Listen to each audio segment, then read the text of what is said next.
no agro. Conheça o software de gestão que vai transformar o seu negócio. Facilitamos a adoção de tecnologia na gestão dos procedimentos financeiros, administrativos, produtivos da bovinocultura e lavoura. Controle as informações do seu rebanho no seu dispositivo smartphone e ou tablet, com ou sem acesso à internet, sincronizando os dados dos animais e dos manejos com a nuvem Gerbov.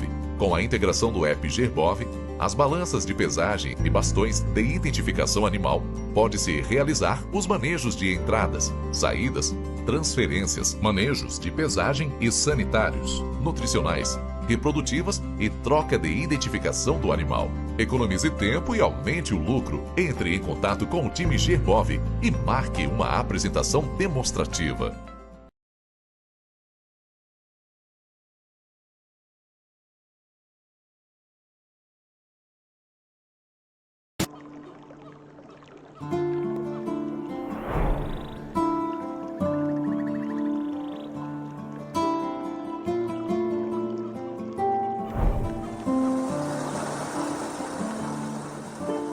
Da nossa capital.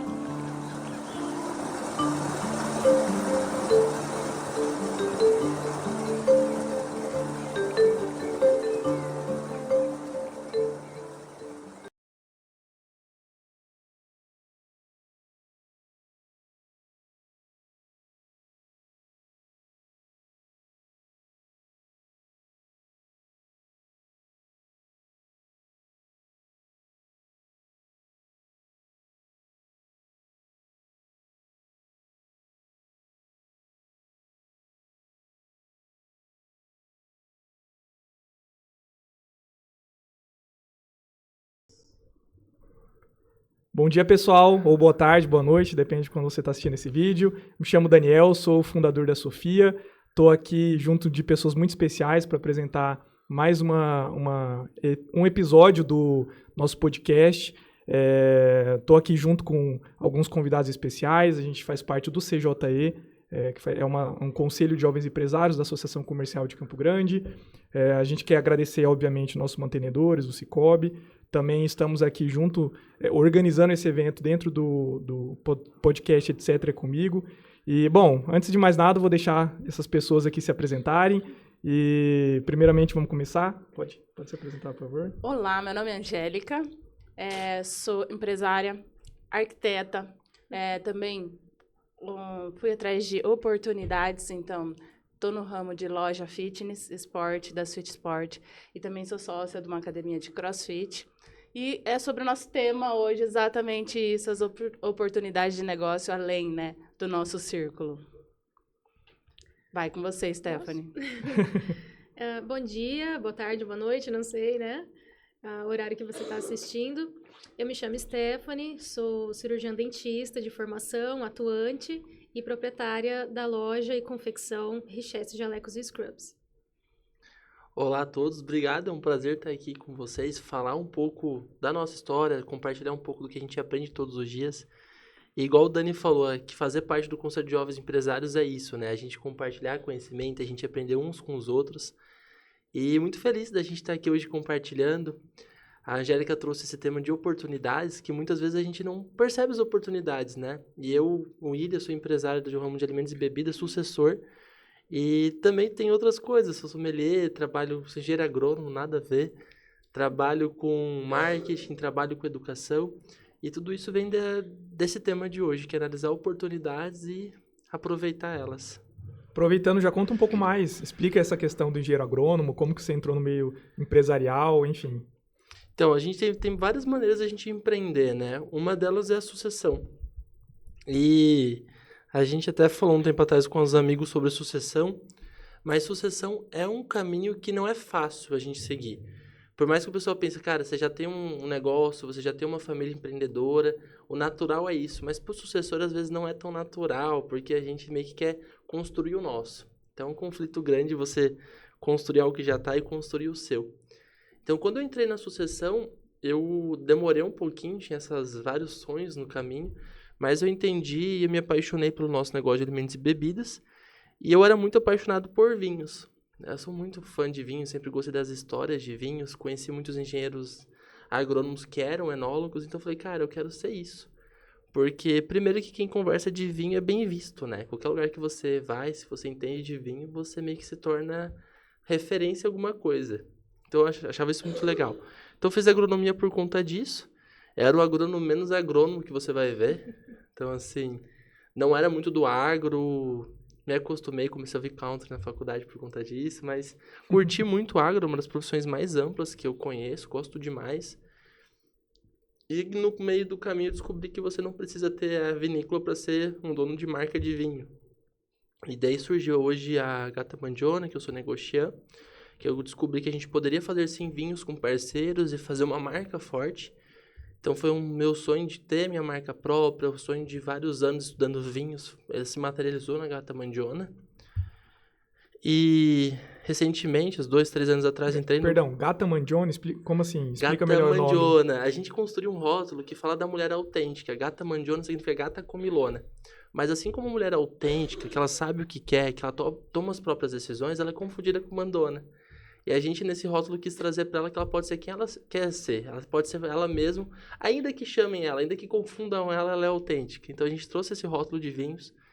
E daí eu falo que a oportunidade tem que pegar uma pessoa preparada, né? Porque eu tava fazendo MBA em marketing, tava estudando, e a Gata Mangione foi meu TCC. Foi o conhecimento que foi juntando de vários momentos. E por fim, no Conselho de Jovens Empresários, que é onde eu descobri a minha paixão pela educação, que lá no Conselho de Jovens Empresários surge a SASB, né? Que é a South American School of Business, com a missão de formar os melhores negociadores da América do Sul. Então aí nós vemos uma segunda oportunidade, né? Exatamente. Eu queria saber quantas horas tem o seu dia, né? Porque, pelo amor de O Deus. segredo da vida, uma coisa que a gente até conversa aqui entre nós, são sócios. Eu acho que o segredo da vida é ter verdade. bons Certíssimo. sócios. Pessoas para abraçar o seu sonho. Porque Nós sozinho a gente não estávamos consegue. conversando, né? Conversamos 2 dias isso atrás. essa semana, né? Eu conversei com a Stephanie a respeito disso também. Que além da questão da oportunidade, né? E para a gente conseguir abraçar novas oportunidades, é importante também você ter um histórico de quem vai te dar um respaldo. E aí é tema para outro podcast, a questão dos sócios. Mas entra aí também nesse item primordial para você conseguir abraçar uma nova oportunidade de negócio. O respaldo de um sócio é um pontapé importante. E, Stephanie, conta pra gente. Você é dentista de formação e também é da área, tá executando aí, né? Uhum. E a gente tá sabendo aí também de um outro ramo seu, o de jaleco, você resolveu empreender. Como que surgiu essa oportunidade na sua vida? Então, foi uma oportunidade que ela praticamente caiu no meu colo e eu não percebi tão rápido.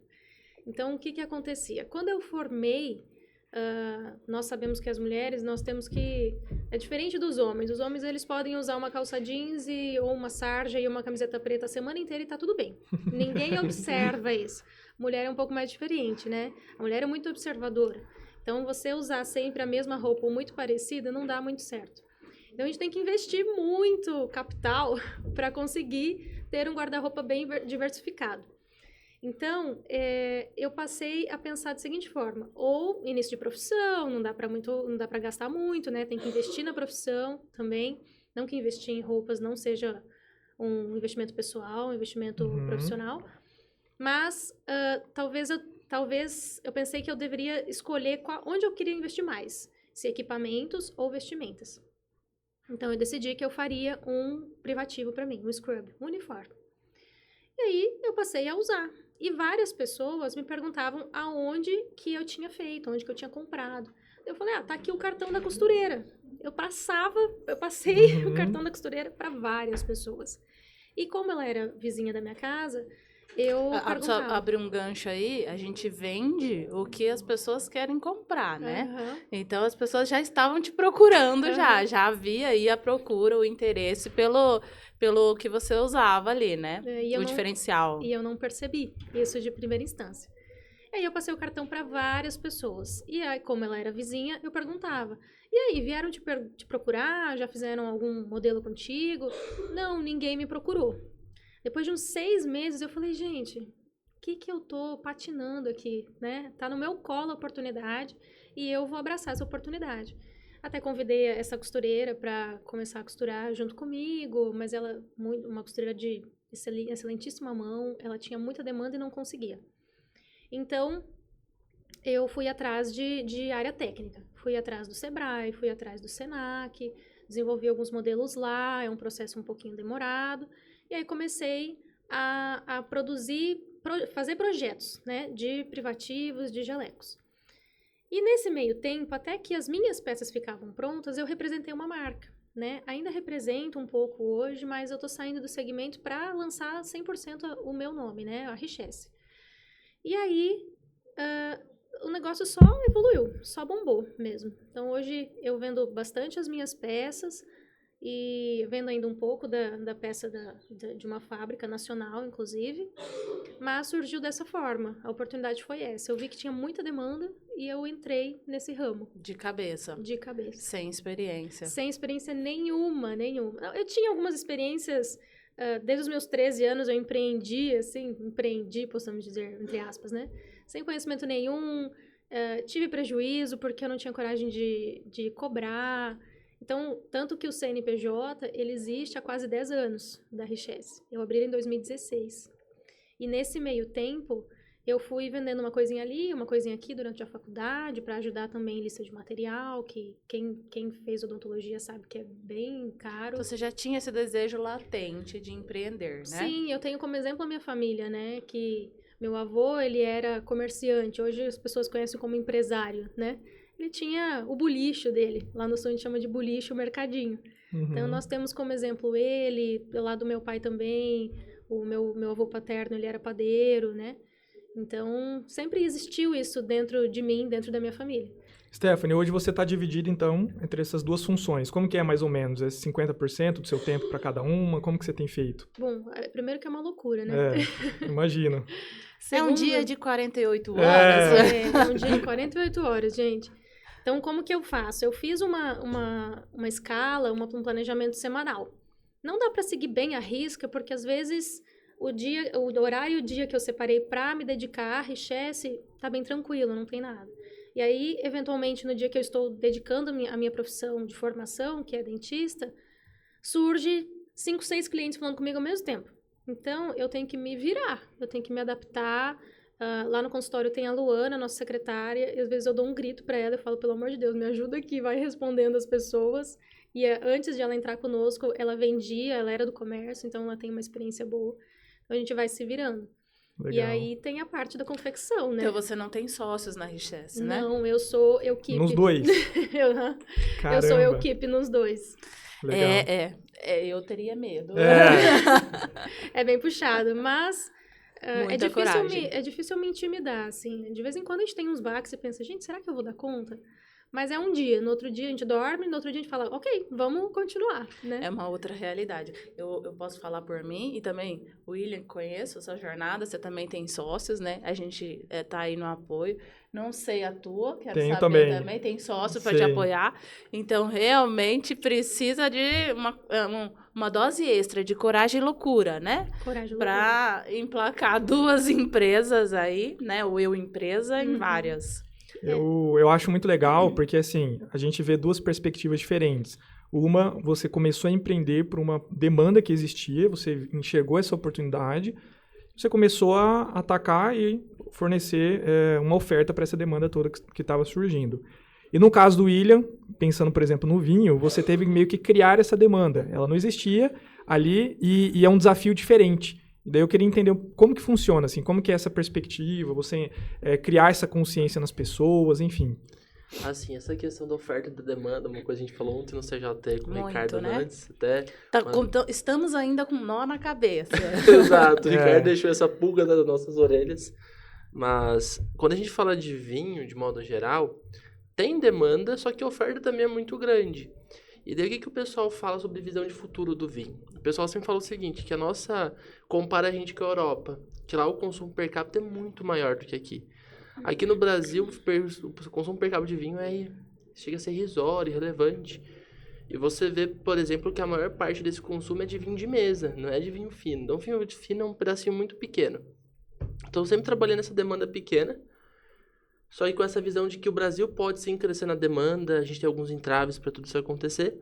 Então, quando eu comecei a empreender, comecei a empreender com vinho fino, que era o que, para quem trabalha com vinho, dá mais vontade do vinho fino. A gente fala que é uma coisa mais elegante e tal.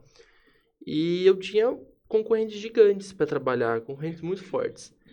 Só que daí tem aquela questão do histórico da família. Meu pai e minha família, a gente compra vinho há mais de 30 anos de alguns fornecedores. E na época 2020, quando eu lancei a minha marca, o vinho brasileiro estava hypado. A gente já sabia disso, a gente estava investindo no vinho brasileiro. Mas foi o ano que o vinho brasileiro ficou em destaque. Como eu não poderia ir para Portugal, na época fazer vinho com uma amiga nossa, eu fui para o Rio Grande do Sul e liguei para os fornecedores e falei o seguinte, eu tenho uma marca. E eu quero fazer essa marca pro mundo, né? Inclusive teve alguns erros ali e eu não tinha agência de marketing ainda, então podia ter errado naquela época, que primeiro eu me apaixonei pelo meu sonho. Então eu criei uma marca porque eu tinha visto o marketing da Absolute. E eu queria uma marca para seguir o mesmo plano de marketing. Então eu criei a Infinity Vinhos Finos. Só que eu não consegui registrar essa marca, foi um baque muito grande, fiquei chateado. E daí uma amiga me fez uma pergunta, na época eu estava começando também a namorar a Beatriz, então ela me ajudou muito nesse processo também, me fizeram a seguinte pergunta, qual que é o teu público-alvo? Então imagina, o William gostava de fazer MBA em marketing na época, estava começando MBA e não tinha desenhado meu público-alvo. Eu não sabia ao certo qual que era a demanda que eu ia atender.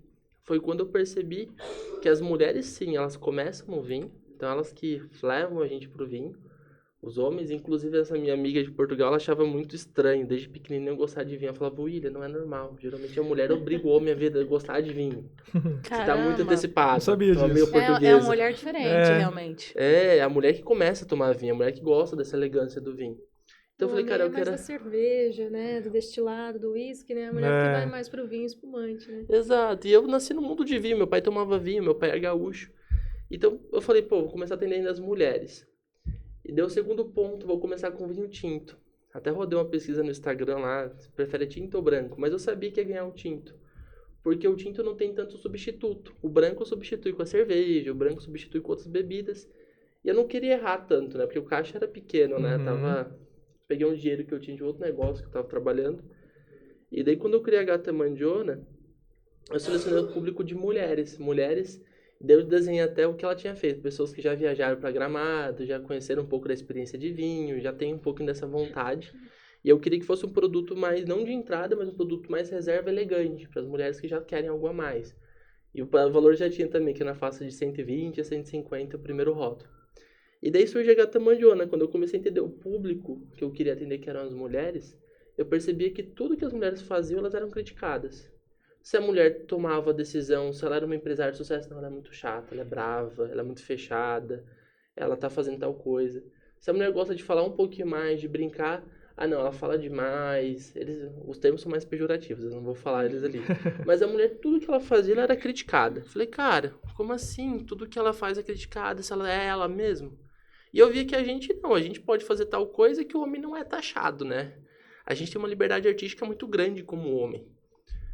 E eu falei, cara, a gente pode trabalhar essa autenticidade feminina. E daí surge a Gata Mandioana, a gente começa a trabalhar esse rótulo, e eu percebi que o propósito era um grande diferencial nesse mercado. Como a demanda e a oferta é grande, a demanda dá para melhorar, mas eu percebi que a gente tem um propósito, esse é nosso diferencial. Então assim surge a Gata Mandioana, com esse propósito da gente trazer a autenticidade feminina em ponto. Nosso propósito é seja você, independente do que falam, seja você. E assim eu toquei o resto da minha vida, o resto do nosso negócio. Eu joguei a Gata Mandioana. Quando eu resolvi montar a SAD, eu fui apaixonado por educação. E eu via também que tem muita oferta de cursos online, eu vi que tem muita oferta de conhecimento. Mas ao mesmo tempo, igual o Ricardo Nantes disse ontem no CJT, até fazendo esse gancho pro CJT, tem muita coisa genérica, é muito mais do mesmo. E o conhecimento se estava se perdendo. Eu via lá empresários com a gente no CJT, com as mesmas dores, com os mesmos desafios. Eu falei, cara, eu preciso montar uma escola. E eu fui aprendendo lá dentro que tinha essa oportunidade. Então a SASV surge para o empresário, para o empreendedor, para quem quer seguir na carreira. Só que, de novo, eu não podia fazer o que todo mundo estava fazendo, porque eu ia brigar com muita demanda, eu ia brigar com muita oferta.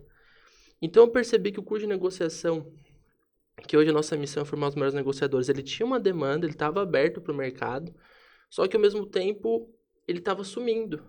Porque hoje a gente não fala de nenhuma escola no Brasil especializada em negociação. Na pesquisa eu vi que tem alguma coisa na USP, mas a gente não tem igual tem lá nos Estados Unidos, Harvard, que produz livros, como chegar ao sim, além do sim, como... esqueci o nome certinho, mas é como vencer ou não. Então, assim, a escola de negociação está tudo fora do Brasil. E aqui a gente está trazendo tudo picotado.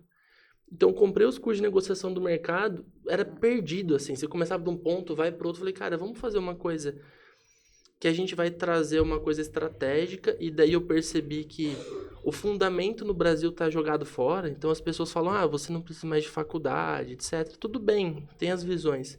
Mas o conceito não pode ser abandonado. Eu acredito muito no conceito como empresário. Esse curso de negociação ele é para qualquer área? Qualquer área. A gente vai ensinar a base da negociação. E o que a gente acredita no curso de negociação é você analisar primeiro como general da negociação, que é você analisar qual que é o cenário que você está. Qual que é o tipo de negociação que você está se envolvendo. Então, uma das aulas lá é realmente como você analisar estrategicamente uma negociação. E a outra aula é mais prática. A gente tem a metodologia de Harvard de como chegar ao sim, separe pessoas do problema. E até para finalizar essa fala aqui, vou dar o exemplo de negociação no relacionamento. A discussão começa por um motivo e no meio do caminho a gente nem sabe mais porque a gente está brigando. Porque se confundiu o problema, que é a substância, com o relacionamento. Sei lá, a Kelly, eu conheço a esposa do Dani. A Kelly fala, Dani, você não lavou louça hoje. Eu não sei se isso acontece, acho Lavo que não, todos Dani. os dias. É um homem exemplar. Pra evitar, né? Mas ela falou, você não lava a louça hoje. Daí, supondo, isso não acontece, que ele fala pra Kelly, poxa, mas eu lavo toda semana, você que não lava. Quando você vê a louça suja era o problema, daí acabou virando outro problema. Uhum. E isso é nas negociações de todas as maneiras. A gente tem esse problema acontecendo sempre. Então, a gente identificou a negociação como um ponto forte. Ela serve para qualquer profissão. Ela serve para o comerciante, ela serve para o empresário, ela serve para a esposa e o marido. E a gente resolveu fazer esse curso. E assim tá... E ele é online? Ele é online. A gente começa com... É o que eu falo, né? A teoria da coberta curta. A gente não consegue fazer tudo que a gente quer do começo porque o recurso é limitado. Uhum. Então, a gente falou, vamos startar ele online, vamos começar essa missão online e aos poucos a gente vai abrindo para experiências imersivas presenciais. Então, esse é o nosso primeiro curso. Ele vai ser o curso base da escola. A gente tem outros 2 cursos vindo. O de gestão eficiente de varejo, que é um curso que eu sou apaixonado. E o de negociação, mas o negociação é a nossa pilar. E o de negociação já iniciou? Já iniciou. A gente vai abrir o carrinho agora. A gente está com preço especial para os 100 primeiros, que vai sair de R$700 por R$300. Olha a oportunidade, hein? Caramba. E vai ganhar um presente. Todo mundo que se inscrever vai ganhar um livro de presente. Um livro focando no fundamento. O livro não é nosso, é um livro do mercado. Porque a gente acredita no fundamento e no estudo. Então, a pessoa vai ganhar um livro. E qual que é a duração desse curso? Então, o curso... A nossa ideia é que esse curso ele seja um caminho para a pessoa. A nossa ideia como a SASB é ser uma rota para a pessoa. Então, que o curso ele não deva... Não estou limitado ao tempo, mas a gente vai ter um cronograma específico. O que a gente recomenda? Que cada módulo a pessoa leve uma semana para fazer. Então, ali a gente está com 6 módulos. É uma duração de 6 semanas, mas ela pode se adaptar na rotina dela. Então, a gente indica 6 semanas para ela para fazer esse curso. A nossa ideia é que esse curso ele seja um manual. Sabe, eu estou entrando numa negociação, peraí, deixa eu rever aquela aula, porque existem tipos de negociação. Você tem negociação por barganha, que é tipo eu contra o Dani, eu quero ganhar mais, ele quer ganhar mais, e o que a gente ensina no curso é buscar o interesse. Por que que você quer isso? Porque é onde a gente consegue trazer boas negociações. Então, um pouco disso, o curso hoje, eu sou apaixonado, foi o curso que eu entrei para fazer, e mudou a minha vida durante o percurso de criação desse curso. Tudo que foi ensinado lá, a gente está aplicando e mudou o jogo. Inclusive, uma das táticas que a gente ensina é sempre ter um alvo de valor mais alto, porque quem cobra um pouco mais tende a fechar negócios melhores. Eu aprendi isso com o Dani. O Dani, quando eu conheci ele falou, cara, eu não sabia como o Dani conseguia cobrar tão caro pelas coisas. Se você fez um orçamento da consultoria do Dani, cara, o Dani cobrava bem. Eu falava, cara, como que o Dani consegue cobrar? Qualquer consultoria do Dani era 15, 20 contos. Eu falava, cara, o Dani manda bem. E depois que eu comecei com o curso de negociação, eu falei, cara, o Dani tava certo. Ele tá no caminho. Ele tá no caminho. Tanto é que você vê hoje o sucesso, Sofia, tudo. Então, assim, quando a gente aprende as metodologias, a gente começa a entender o que faz sentido. Depois aquilo aumentei o preço da 5/2 também. E até uma estratégia, né? Se você quer uma negociação, você precisa ancorar um valor bacana. Porque se você ancora lá embaixo, você nunca vai ganhar bem pelo seu serviço. Se você E muitas vezes o começar... cliente vai querer negociar do mesmo jeito, né? ele vai negociar para baixo, É. você deu a referência errada. É que se você começar mal, você se lascou, você não vai conseguir levantar o preço. Essa é uma das coisas mais tristes numa negociação, se você dá o primeiro preço e a pessoa ia pagar mais. Depois que você deu o primeiro preço, você não consegue mais, a âncora já foi criada. E a gente precisa ter essa noção. Então, quando eu percebi a importância da âncora, quando a gente fala de custo de negociação, eu mudei todos os meus negócios, inclusive a gata mandiona, né? Eu precisava ancorá-la melhor. E eu estou ancorando agora novos produtos. E falando de demanda, a gente lançou também na família Francisco, que é a marca de vinhos, a Bela Vete. A gente percebeu que a demanda era para o vinho de mesa, mais barato, a gente conseguiu lançar um vinho de mesa com qualidade de vinho fino, com uma uva criada por engenheiros agrônomos da Embrapa, por isso a preparação de ser agrônomo, de ver oportunidades. E a gente está lançando no mercado, um rótulo massa, produto legal. A gente está bem animado com esse projeto novo. Muito bom. Nessa pegada de oportunidade de negócios, eu vou levantar uma bola aqui para mim, vamos ver se vocês pegam.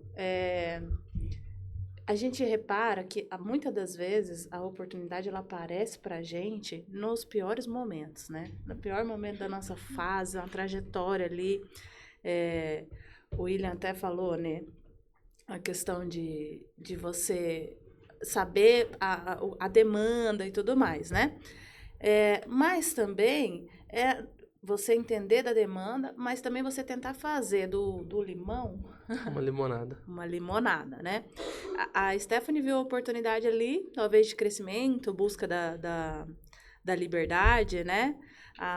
Você tinha me comentado já em outra conversa que você buscava essa liberdade, né?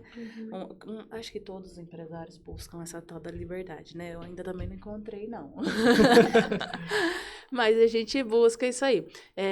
Eu tenho a loja da Sweet Sport, mas ela iniciou no meio da pandemia, quando meus negócios estavam fechados, minhas obras estavam paradas, e o meu marido, que tem um e-commerce, né? Que mexe com online igual o Dani, tava, rodando ali o negócio dele e faturando. Vamos dizer, foi o ano que ele mais faturou, né? Vou jogar essa aqui. Sequestrador já foi, já gastamos. Mas ele faturou muito bem. E aí, nisso, voltando aí à palestra do Ricardo, que foi ontem, que foi incrível, né? Ele levantou a bola ali da demanda, né? De a gente olhar a demanda que precisa e olhar, junto com a demanda, o futuro. Como foi a palavra que ele usou? Visão de futuro. A visão de futuro, obrigada. Então, olhando nisso, um bom empreendedor sempre tem que estar, né? Não importa se está no meio do furacão, no meu caso, eu, antes de abrir a da Suite, eu estava no meio da pandemia, tudo fechado, desesperado, e agora sem precedentes, né? E a gente ter o olhar do futuro e entender também a demanda, igual a Stephanie colocou aí, a questão de ter a procura do produto, né? Como que você consegue, vou até jogar essa para você, Dani, como que você viu a demanda para o teu produto que foi a Sofia? Esse é um ponto muito bom. Eu acho que eu acho que a demanda ela está muito vinculada ao timing do produto. Quando você está olhando para as oportunidades, eu acho que você tem que ser muito atento ao que está acontecendo à sua volta e conseguir encontrar algum vínculo para, de fato, fazer sentido aquela demanda, sabe? Por exemplo, tem uma empresa, uma aceleradora de startups, a mais famosa do mundo, chama Y Combinator. Eles ficam lá no Vale do Silício. Eles fizeram um material onde eles fizeram um estudo de várias startups que eles investiram e eles foram fazendo uma relação de quais são os fatores mais importantes daquelas que deram certo. Porque, assim, a chance de uma startup dar certo é muito difícil. Então, daquelas que deram certo, quais eram os fatores incomuns ali que tinham? E eles pegaram tudo, equipe, ideia, problema que está resolvendo, tudo.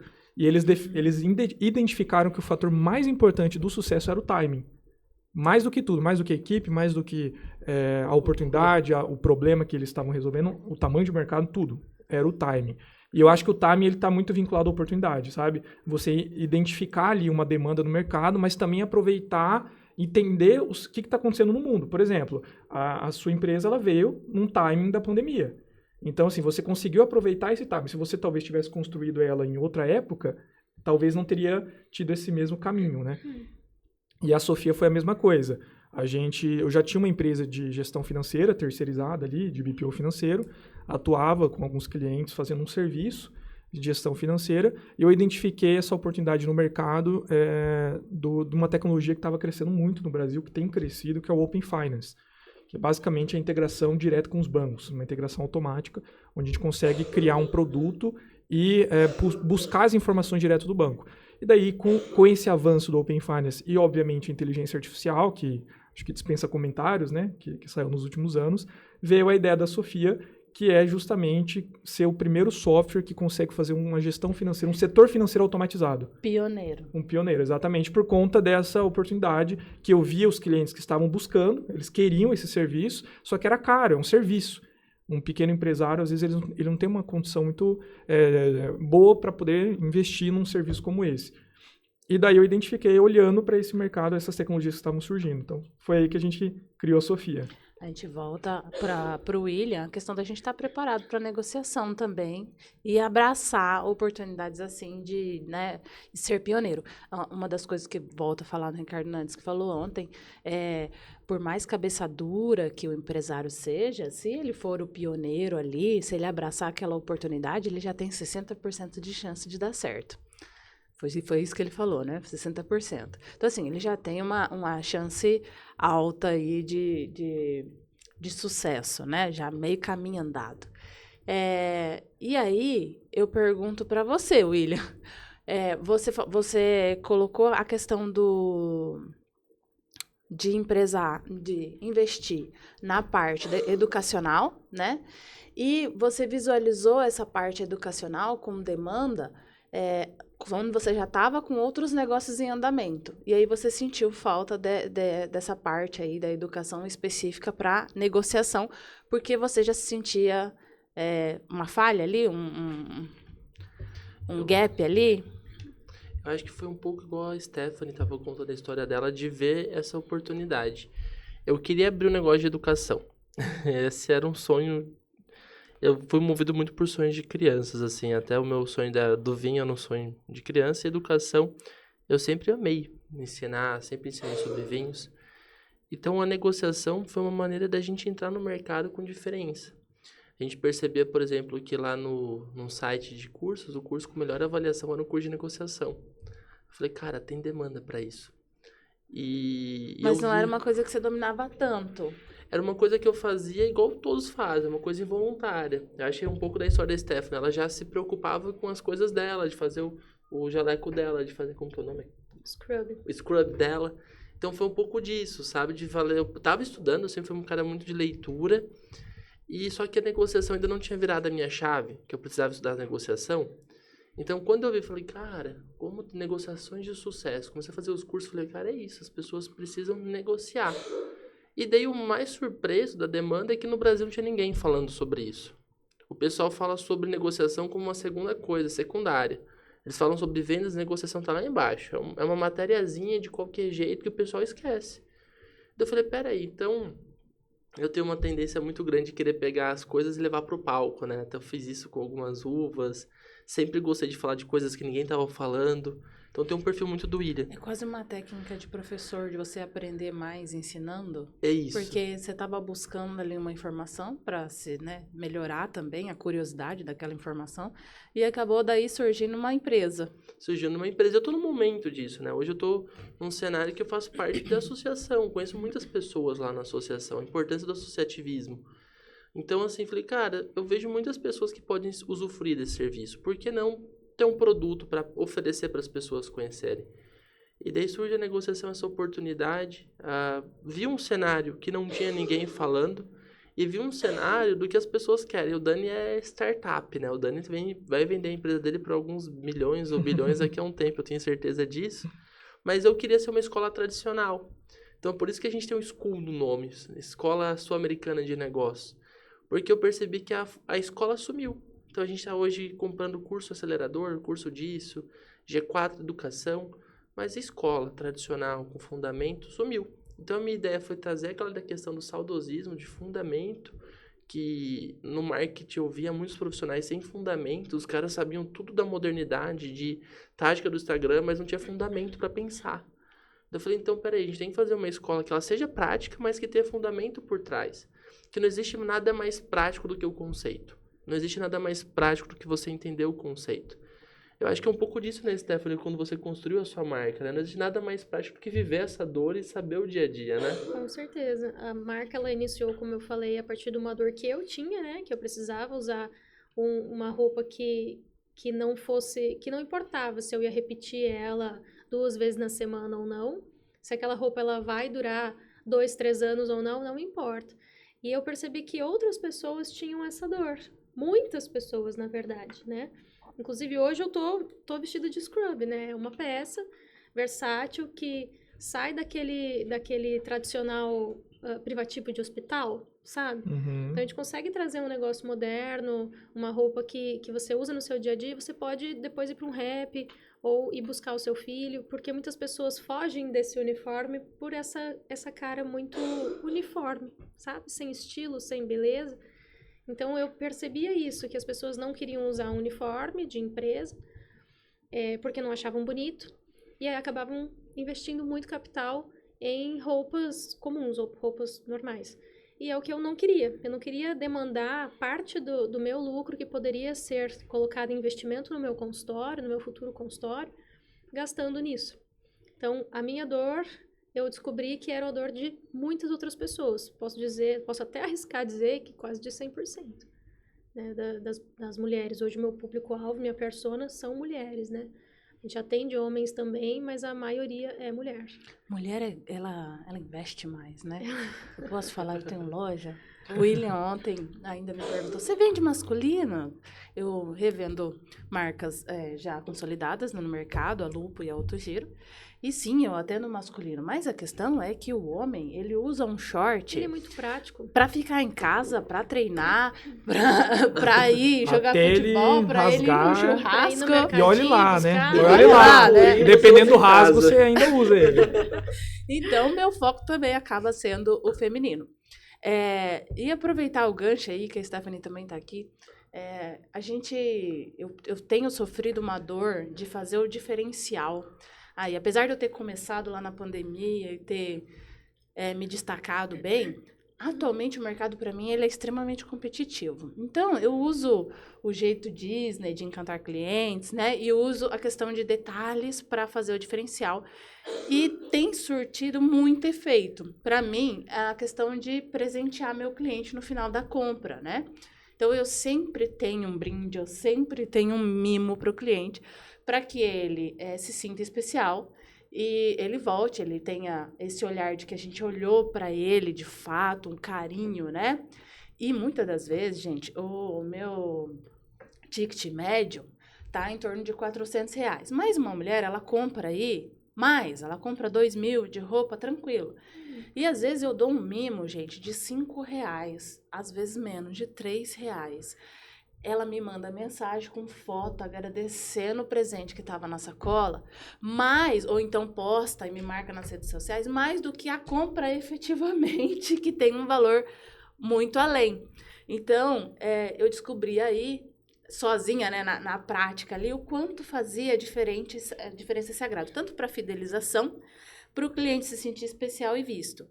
E, usando essa técnica, eu fui atrás sozinha, de comprar coisas que eu pudesse dar de brinde, não necessariamente meus produtos na loja. Aí foi de xuxinha, esponja elétrica de rosto, gente, tipos de sacola reciclável, já foi de vários tipos, a gente já teve aí. E eu fui fazer Empretec e eu tinha que me virar sozinha para conseguir esses brindes, às vezes querer personalizar, bolsinha. E nunca consegui, de fato, uma empresa que fizesse para mim mais prática, afinal de contas, como a gente disse aqui, nosso dia tem 48 horas, a gente não tem tempo, muitas das vezes, para abraçar a vida, né?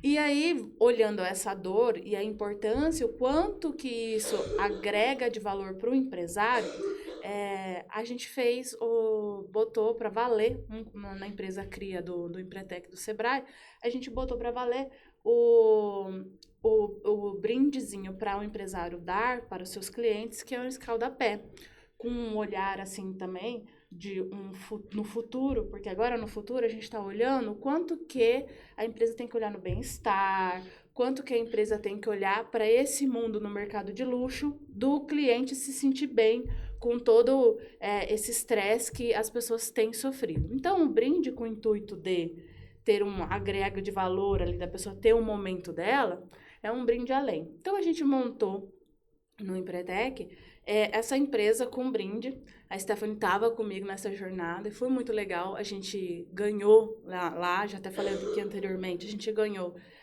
o prêmio investindo R$260 e lucrando em 4 dias R$6.800. Líquido, né? Então, assim, foi o lucro mesmo, foi R$6.800, R$6.500. E tinha demanda para o produto. A demanda do produto. Aí entra onde eu quero chegar, a questão da dor, da demanda, né?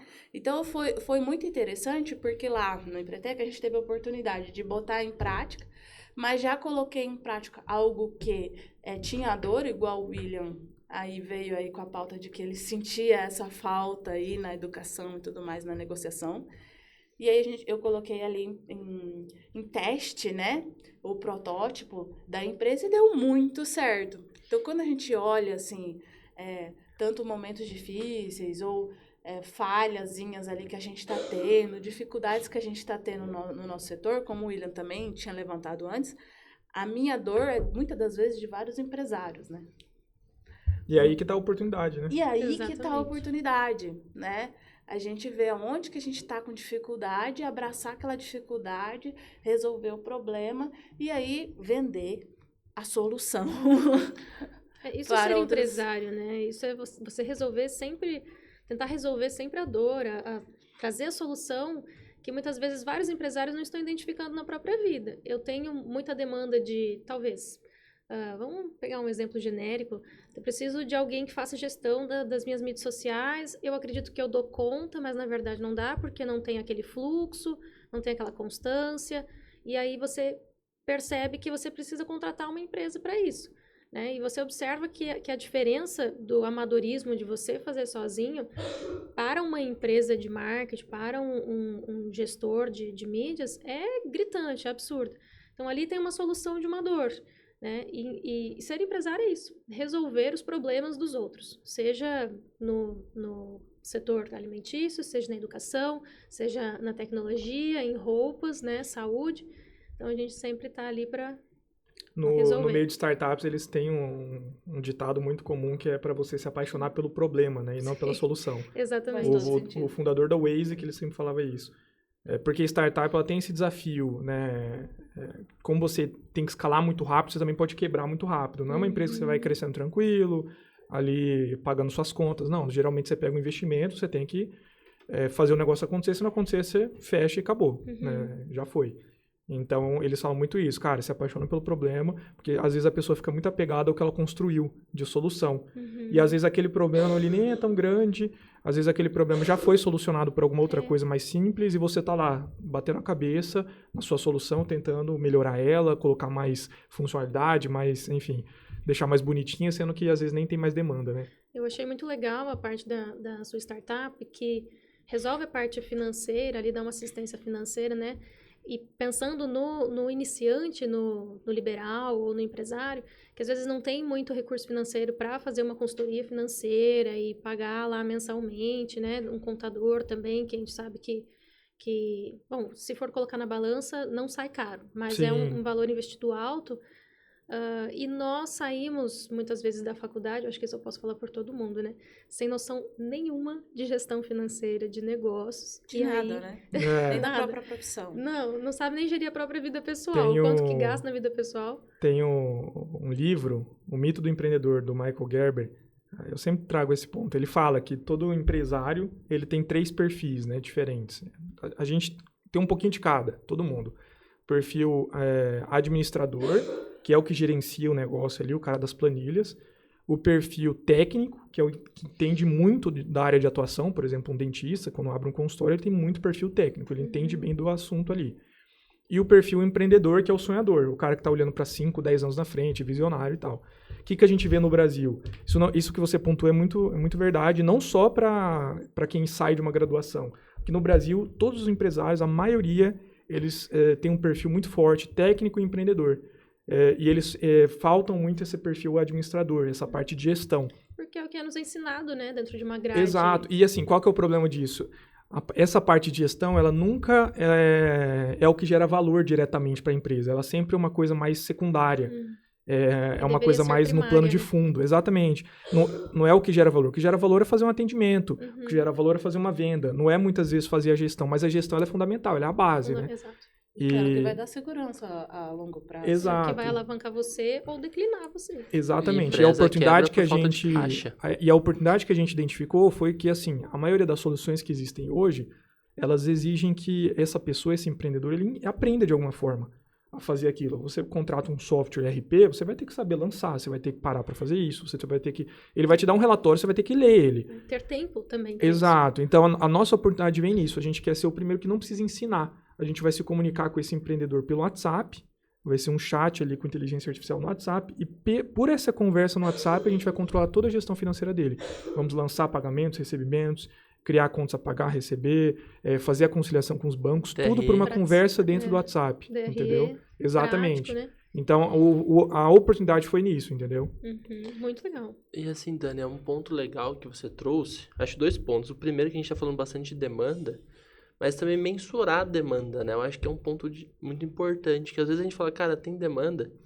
E quando eu fiz Empretec, eu acho que não existe mais essa empresa, eu conheci uma moça que ela tinha aberto, o esposo dela era militar, ela abriu um negócio aqui porque ela teve que se mudar para Campo Grande. E o pensamento dela foi o seguinte, eu ando de bicicleta, todo mundo que eu conheço anda de bicicleta, aquelas bicicletas mais caras, eu vou abrir uma loja de bicicleta. Então ela imaginou que a demanda era grande porque no convívio dela era bastante. Na prática, a demanda não refletiu nisso. E dela descobriu que era uma demanda que ela achava, percebida que não era real. Então, assim, eu queria compartilhar com vocês até o Dani, Stephanie, Angélica, como mensurar essa demanda. Acho que esse é um ponto importante, para não ser uma demanda que a gente percebe no nosso ciclo, mas que não é verdade. E o segundo ponto que o Dani trouxe é como mostrar, porque às vezes você tem uma demanda, ela é possível, mas às vezes o empresário ele ainda não entendeu o que ele precisa. Igual você falou, ainda é pano de fundo. Ele ainda acha que o problema dele é vender mais. E ele não percebe que o problema dele é gestão financeira, é lucro de verdade. E isso a gente fala até no marketing, muito lá na 5/2, sobre nível de consciência. Então, como que vocês veem essa questão de mostrar para a pessoa que ela realmente precisa daquilo? Eu acabei de notar que tem mais um curso para você lançar. Para a gente analisar as demandas e o futuro, igual as pautas que foram levantadas ontem pelo Ricardo, né? O quanto isso vai ser fundamental para o nosso futuro aí, em questão na vida empreendedora, para os nossos novos negócios, nossos novos bebês, né? Então, isso é uma coisa que está fritando minha cabeça também, nas últimas horas, inclusive. Que demanda que está a parte do IA, né? A parte do nosso futuro que fala assim, é um futuro distante, mas não é, um futuro muito próximo, né? A questão do carbono, onde a gente se encaixa, qual que é a fatia dessa pizza ou desse bolo que eu vou pegar, né? Onde eu posso inovar. Então, tá faltando um curso para a gente conseguir enxergar isso aí com mais clareza, né? A gente fala muito no Empretec que às vezes a gente faz as coisas acertando, mas apertando todos os botões, né, do controle do videogame. Quando você aprende, de fato, qual que é o botão que você apertou que deu aquele comando de sucesso, né, é que faz a diferença. Então, muitas das vezes você não entendia como que o Dani negociava, o porquê, qual que era a técnica, né? Com um curso que você tá lançando aí, que eu já tenho total interesse, de negociação, você começa a enxergar onde que qual que é a técnica, qual que é a estratégia a usar. A mesma coisa também fica aí a minha interrogação gigante. Como analisar corretamente a demanda e com um olhar no futuro, olhando todas as tendências, né? Para onde o mercado vai evoluir, para onde ele vai expandir. O agro é um setor ali que tá tipo assim, 880, né? ele precisa se adequar. Mas não significa que ele vai perder muito dinheiro. Ele pode ganhar muito, mas ele precisa se adequar. O nosso estado é muito agro, né? Eu observo essa gestão, como dentista eu atendo em Maracaju a cada 15 dias, né? Então nós temos muitos pacientes do agro. E eu observo essa gestão que eles sempre estão muito preocupados com a economia, política mundial. Então, agora o que eu tenho observado muito lá, agora deu uma safra mais ou menos ali que eles vão conseguir pagar as contas esse período.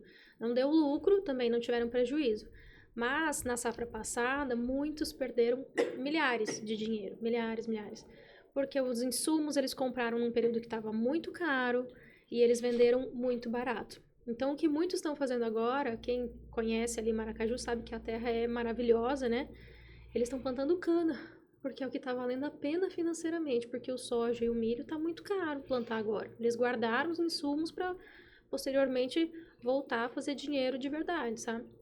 Então, pensando nessa questão de demanda, tem bastante demanda também de álcool no estado, né? O álcool do milho, Sidrolândia ali tá construindo uma big de uma empresa para trazer o álcool, produzir mais álcool para combustível, né? Aqui para o estado. Então, eu vejo que eles estão muito ligados nisso. E eles pensam também, eu observo que a maioria deles pensam daqui 10 anos. Então, ter essa longevidade, pensando lá na frente... É um ponto muito importante na vida de um empresário, né? Visão de longo prazo, né? A gente está acostumado como empresários, e se você olhar os negócios tradicionais, é muito o dia a dia, né? A gente está se preocupando em sobreviver. Porque você citou essa questão da liberdade, eu nunca tive muita expectativa da liberdade. A gente como empresário tem uma liberdade, por exemplo, para vir num podcast aqui, mas ao mesmo tempo depois até meia-noite no restaurante, 11 horas da noite. Então eu vi meu pai nessa vida de empresário, então eu falei, cara, provavelmente eu não vou ter tanta liberdade como eu quero. Você então já tinha um histórico eu estou ali, vacinado já há pouco, não encontrei esse caminho. Caí nesse golpe aí. Eu ainda não, pelo menos na fase que a gente está jogando, a gente ainda não tem essa liberdade. Talvez numa próxima fase... Eu acho que vai agora... aumentando as responsabilidades no fim. que tá agora, tipo, a gente, meu pai, acho meus fundadores... Acho que a gente seguirá sendo iludido. A gente só vai filtrar, na verdade, para resolver os problemas maiores, os pepinos maiores, né? Esse é o objetivo. A gente demanda, mas a gente sempre vai estar apagando o fogueiro, como diz a... E vocês analisam oportunidades diferentes? Aqui falou em 10 anos aí para o estado? Sofia, William. A gente lembra aí que nós temos aqui empresas grandes vindo para cá, a indústrias, né, usinas, Camapuã vai despontar, não é nem Camapuã, é do lado de Camapuã ali que vai instalar uma, Riba já está aí, Riba já está, né, mas do lado de Camapuã vai ter uma nova, que vai começar a construção. Inclusive, devia ter comprado um terreninho lá. Deveria. Pra acontecer igual em Ribas. Angélica, eu penso que eu deveria ter comprado uma cota da Sofia quando o Dani me tava lançando. Só que ele não me ofereceu. Ele mas não de te repente... ofereceu? Ele se tinha no mercado de ações, já que eu já investi. O Ricardo falou que investiu numa startup com 200 de retorno. Eu perdi essa chance com a Sofia, porque a cota tava barata. Mas igual você falou da demanda, eu enxergo o Ribas como demandas possíveis, porque vai ter gente. Onde tem gente, tem demanda. É questão da gente saber como encaixar. E o que eu tenho visto é até compartilhar com vocês. O pessoal tem falado da Rota Bioceânica que o Campo Grande vai ser o novo centro distribuidor do Brasil. Que a gente está bem centralizado em tudo isso. E a gente está bem dentro dessa rota. E daí lá na associação comercial, ouvindo isso, eu comecei a me interessar por esse assunto. Hoje a gente tem um concorrente, que é o Goiás. Goiás também está centralizado no Brasil, pode ser um potencial distribuidor. E nós temos as empresas que vão vir para Campo Grande. Então, o que eu analiso? E quando a gente falou de Bioceânica, eu fiz uma palestra com o Ricardo Normando, da FTX. A gente sentando, a gente começou a conversar. E a gente chegou na seguinte conclusão. A oportunidade vai vir para quem é do nosso estado ou para quem está de fora do nosso estado. Então, se a gente não se preparar para essa oportunidade, alguém vai comer a nossa fatia do bolo. Então, o que a gente pensa hoje? É que é uma visão de muitos diretores da associação comercial, que a gente compartilha, é que o ouro da rota talvez não seja a China. Talvez o ouro da rota seja as conexões com nossos países vizinhos. Chile, Argentina, Paraguai. E quando a gente fala de países vizinhos, você tem produtos de estética, produtos de beleza que o Chile produz. você tem questão de azeites, você tem questão de Já sei castanhas quem que eu o vou Chile atrás de produz. sociedade, então. Você tem a questão de vinhos que o Chile produz. Então, o que eu comecei a pensar é uma coisa que eu converso com o pai. Eu falo, pai, hoje nós representamos, a gente tem vários vinhos importados, mas eu falo pro pai todos os dias, eu falo, pai, a chance da gente ter fornecedores da Argentina e do Chile é agora. A gente tem que começar a plantar esse futuro, começar um e-commerce, ainda que a gente não vai ganhar grana agora, ainda que a gente vai gastar um pouquinho, vamos queimar um pouco de caixa, para quando chegar esse cenário a gente estar pronto para ser o distribuidor natural desses produtos. Então essa talvez seja o que eu vejo como demanda. Eu acho que a demanda tem desses produtos hoje, o que a gente vai conseguir ofertar com preço melhor. É isso que eu imagino que a gente vai conseguir. Eu acho que a gente vai ter mais acesso a esses produtos, mais acesso, por exemplo, a doce de leite argentino. Imagina essa loucura. Eu tenho visto uma movimentação por pessoas aqui mais instruídas e tudo mais, mesmo o pessoal do agro também, se especializando, indo atrás para a questão importadora. Justamente porque aqui tem um futuro nisso, né, de porta. E aí, se a gente vira a porta, quem tem a instrução aí para importar, com certeza tem um pulo do gato aí na frente. Imagina você ter junto com a Dasfit uma linha de cosméticos para quem faz esporte. Produtos totalmente do Chile, importado, competitivos, com uma marca que você vai construir a marca para você. Eu vejo esse caminho, talvez. Eu até conversei com algumas startups, até estou devendo orçamento para uma pela agência, mas os caras estão trazendo soluções absurdas para cá. Veio uma startup chilena que ela transforma um caminhão em híbrido. Então eles pegam um caminhão convencional, instalam um sistema lá, instalam um motorzinho, e ele vira híbrido, elétrico. Então assim, é o que está vindo para cá, eles estão vindo com fome. Então a oportunidade para primeiro talvez o Dani atender eles com uma solução financeira ali, pensando. Talvez vai vir demanda também para o ramo principal da Stephanie, que é na parte de dentista, porque está vindo também executivos, estão vindo empreendedores grandes que vão precisar fazer uma estética daqui a pouco. Dá para até a gente pensar em fazer o meu consultório é particular, né? Então, eu não atendo planinho, mas dá para a gente pensar em fazer um sistema de planinho para essas empresas grandes, né? A gente consegue atender com qualidade de um particular, né? Os valores, lógico, também não serão baixos, mas a gente vai conseguir entregar a qualidade para uma equipe inteira, né? Que a gente sabe que, principalmente a minha especialização, que é endodontia, né? Que é dor, às vezes precisa de um atendimento efetivo, às vezes não, precisa de um atendimento efetivo, né? Para que aquela dor cesse. E tendo uma equipe especializada com tecnologia de ponta, que é o que eu tenho dentro do consultório, a gente consegue sanar a dor das pessoas. E aí, uma empresa grande assim, sabendo que tem um suporte externo de saúde, é interessante também, né? E das pessoas chaves, né? Igual o Ricardo disse ontem. Você imagina um diretor seu com dor o dia inteiro. Vai atrapalhar toda a equipe, ele vai ficar nervoso, ele vai xingar todo mundo, não vai conseguir pensar em estratégia. Então, por que nossas empresas não investirem nesse sistema de saúde? Talvez se for um pouco mais caro para os diretores que vão impactar o negócio dela. Ou se eles forem uma empresa que se preocupam com a equipe de verdade, para a equipe toda. É isso que eu penso. A indústria mesmo, a empresa em si, fornecer plano odontológico para toda a equipe, né? Então. E como já existem outras empresas grandes. Mas o que acontece, o que eu vejo muito é que uma empresa contrata um serviço odontológico, um plano de saúde odontológico. Mas aí eu observo que também falta um pouco de qualidade, porque o valor daquele plano é muito barato, então é difícil a gente conseguir receber um valor muito barato e conseguir converter isso em qualidade, porque não adianta. Antes eu não acreditava que coisas caras eram boas ou coisas baratas eram boas, e hoje eu, dentro do mercado, principalmente na prestação de serviço, eu observo que se eu comprar um material muito baratinho, eu não consigo entregar nunca a qualidade que eu quero entregar. Exatamente. Então, a gente acaba... Isso é o mesmo posicionamento que você falou, que eu cobrava mais caro, mas ele traz essa perspectiva, né? De quando muitas vezes a gente vincula, né, uma coisa mais barata com uma coisa de uma qualidade menor. Então, nem sempre você está procurando o mais barato, né? As pessoas sempre buscam qualidade. Por isso tem que colocar, né, preço. Negociação aí entrando em jogo, hein? Depois eu conto qual que é o erro que você fala em colocar preço demais. Legal. Até no William, me corrija se eu estiver errado, né? Eu sou um pouco entusiasta nesse meio do vinho e tenho 2 livros até lá no consultório. Que legal. E uma vez eu li que faz diferença o material da rolha, né? Se é a rolha... Como é o nome do material mesmo? Cortiça. Cortiça, isso. Se é cortiça mesmo ou se é aquela rolha de plástico, que influencia na qualidade do vinho ali, que ele em contato com esse material faz diferença ou não.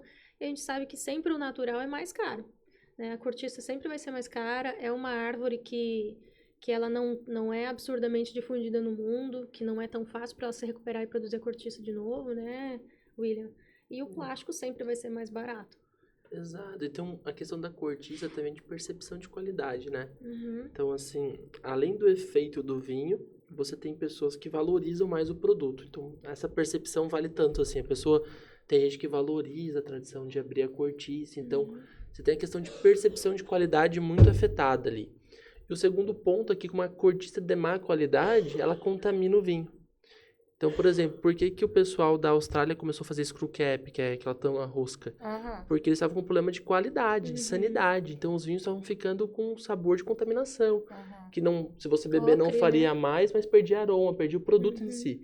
Então, por isso que eles foram para screw cap. Mas quando você fala de produtos mais caros, você tem essa percepção de qualidade da cortiça. Então, imagina, eu tenho um produto mais caro que é tampa rosca e um produto mais caro que é cortiça.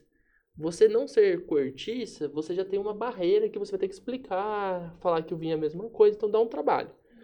Se eu optar pela cortiça para essa percepção de qualidade, eu tenho o desafio de ela não contaminar o meu vinho. Então eu preciso comprar uma cortiça de melhor qualidade, de uma empresa que vai garantir que não tem contaminação.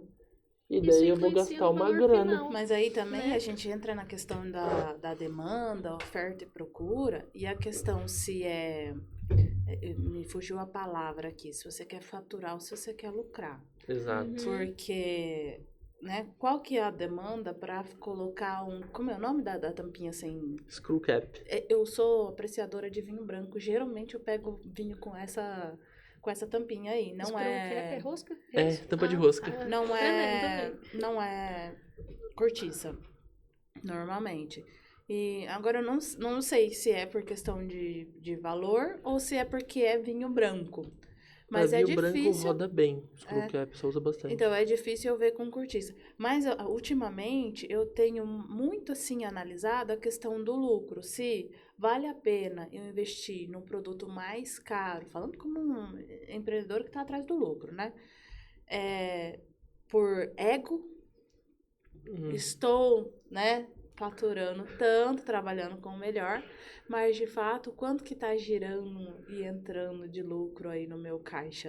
Qual que é a demanda? A gente falar assim, quantos ricos de fato, qual que é o perfil, quem é meu público-alvo, quantas pessoas tem aqui com poder aquisitivo para consumir esse produto, e quantas tem aqui para consumir um produto de um valor menor e que de fato vai me render lucro, né? Vale a pena eu abrir uma loja da Ferrari aqui? Ou vale a pena eu abrir uma... Loja da Ferrari em São Paulo. Não, ou outro produto que seja... Eu comparei Ferrari, mas... tipo assim, Fiat ou Louis Vuitton ou... Melissa, entende? Então, assim, o que vale a pena eu abrir? Porque qual que é? A gente falou no início aí que a gente vende o que procuram, né? Eu acho que é importante a gente sempre... Talvez uma das coisas mais principais, primordiais a gente saber é a persona. Porque a gente não tem necessidade, também não consegue atender, por exemplo, falando bem regional aqui, atender Campo Grande inteira. É impossível, né? E tem outras lojas por aí também, tem outras empresas, outros prestadores de serviços, outras tecnologias. E quando a gente foca na nossa persona, bem delimitada mesmo, bem enxuta, a gente consegue daí ter essa visão do que a gente quer abrir, do que a gente pode abrir, se vai ter um sucesso a gente abrir uma empresa da Ferrari ou da Fiat, que as estradas estão aí no agro rodando muito, né? Não vai colocar uma Ferrari nunca. Por exemplo... Campo Grande não vende Ferrari. Nosso asfalto ainda... Então, eu não queria chegar Ferrari nesse só pra ponto, passar na mas... Modesto ontem tava falando. Modesto Você ontem só tava consegue andar falando, na né? Afonso Pena. É, realmente, né? Meio remendado. Você Não é à sabe toa que... que aqui a caminhonete ela é muito difundida também, né? É Porque melhor- é o carro que mais É melhor aguenta aqui vender no nosso RAM estado. do que vender Ferrari. É. Não tô nem falando de diferença de valor, Mas né? você Não, é de sabe. questão de aguentar mesmo, de É. qualidade. Não que a Ferrari não Mas tem que um qualidade. Uninho tem ia muito. bem Claro, também. claro. Um Uninho quadrado aqui ia vender Eu mais. acho muito interessante esse ponto, porque eu acho que a gente vê... a gente está falando, acho que, de duas vendas diferentes, né? Uma seria uma venda, de fato, de um produto que as pessoas, né, para uma população maior, e o outro é uma venda de luxo, né? Eu acho que o vinho, ele tem essa característica. Muitas vezes, dependendo do vinho, ele tem muito mais um papel de uma venda de luxo, como uma Louis Vuitton, uma marca desse nível. Então, eu acho que o pensamento, talvez, eles tenham uma perspectiva diferente, né? Eles não ligam muito necessariamente para alguns pontos, porque a persona deles está disposta, tipo, eles nem estão olhando o valor daquele negócio. Você pode Mas cobrar o mais William caro. levantou uma questão aqui pra mim, que eu fiquei matutando até agora. É que ele falou assim, o que vende mais no Brasil é o perfil vinho de mesa. É isso que eu ia falar pra vocês. O que vende mais no Brasil é isso. Pô, mas se o que vende mais no Brasil é isso... Foi por isso que eu lancei o vídeo de qual, mesa. qual que é a questão? E você lançou um vinho de mesa. Aí eu te pergunto, aí você fala assim... mais do mesmo, né? Por que eu não vou lançar um vinho de mesa? Não, a concorrência é alta, já tem de monte, eu preciso diferenciar. Ou não, ou ainda tem campo pra isso e a gente pode ganhar mais nisso do que num vinho fino. O que eu percebi, na verdade, até conversando com você nesse sentido, Angélica? Vender vinho fino, eu não sei o termo pra isso, mas o pessoal fala muito, quando fala de profissão, que tem algumas coisas que são mais sexys. Eles falam assim, o Dani já usou esse termo alguma vez. Então tem umas coisas que você fala, cara, dá mais gosto de você vender. E o vinho fino é isso, você vai falar de história, de Bordeaux, Borgonha, negociar, usar os termos difíceis, então é chique, é legal.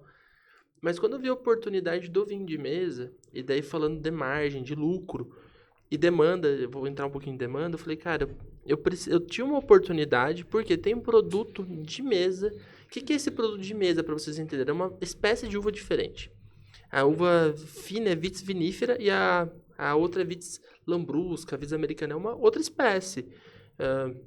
O mesmo gênero, mas espécies diferentes. E por ser espécies diferentes, elas são mais adaptadas ao nosso clima. Então, elas produzem muito mais, têm uma qualidade padronizada. Só que o que tinha no mercado, geralmente, é aquele vinho que o pessoal está acostumado, de garrafão. Nossa.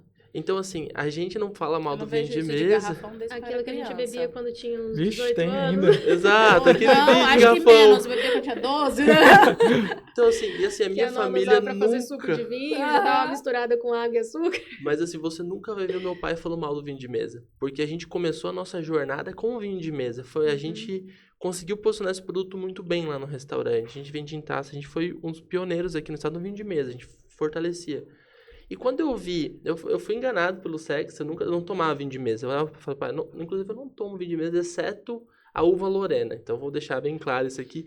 Porque não é por questão de ego, mas questão de sabor. Eu gosto muito mais dos vinhos finos.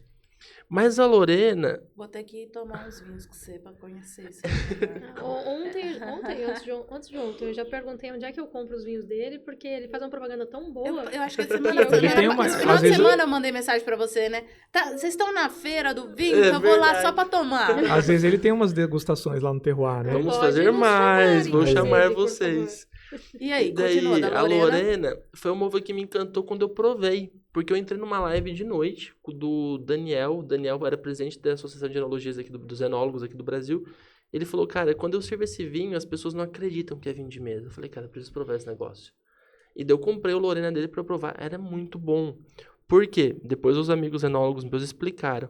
O engenheiro agrônomo, ele criou, o nome Lorena é o nome da filha dele, alguma coisa assim. Lá da Embrapa de Bento, ele queria uma uva que tivesse o perfil aromático de sabor das uvas finas, as moscatéis, mas que tivesse a facilidade de cultivo da uva de mesa.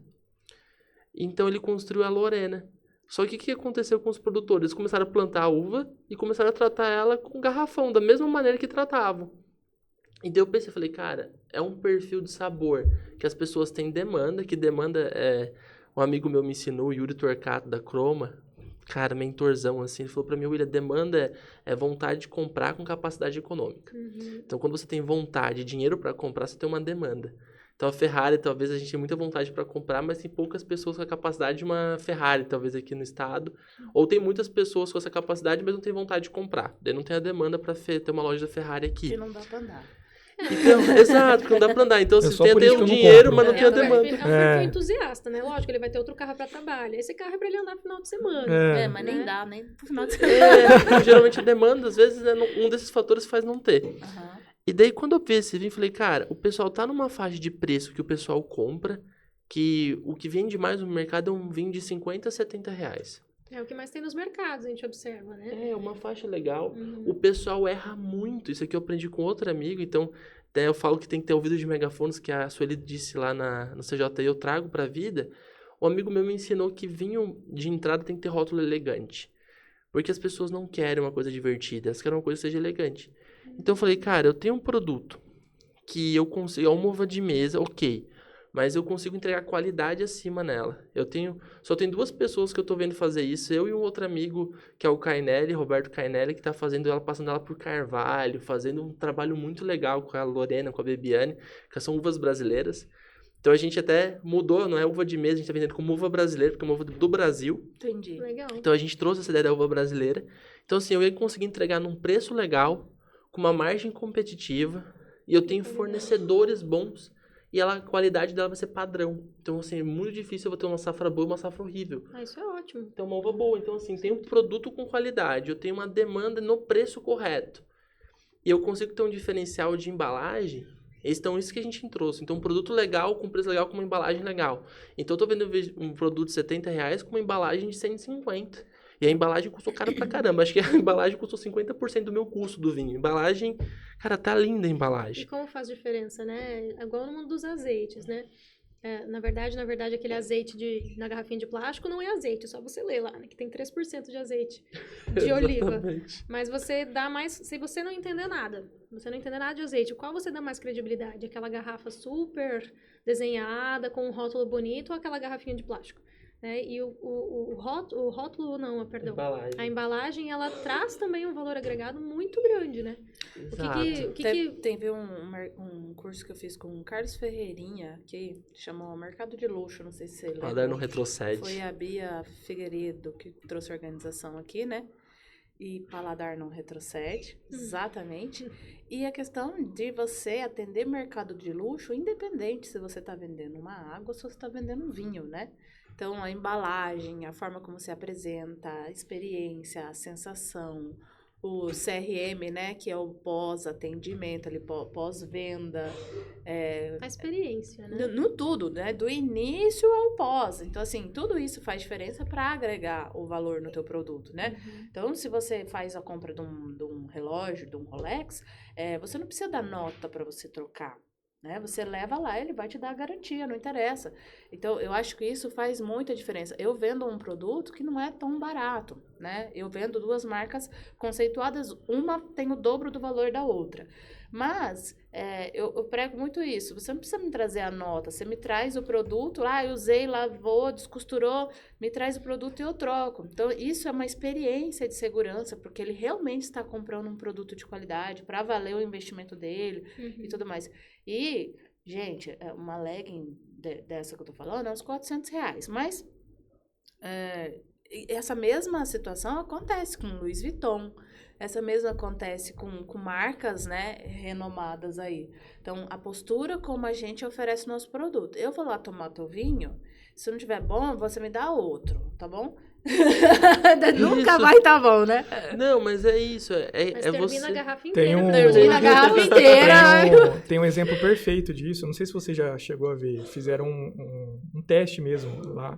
Se eu não me engano, cara, acho que foi na Bélgica. Um programa de TV lá fez esse teste. Eles pegaram um vinho do mercado de 2 euros, 2,50 euros, assim.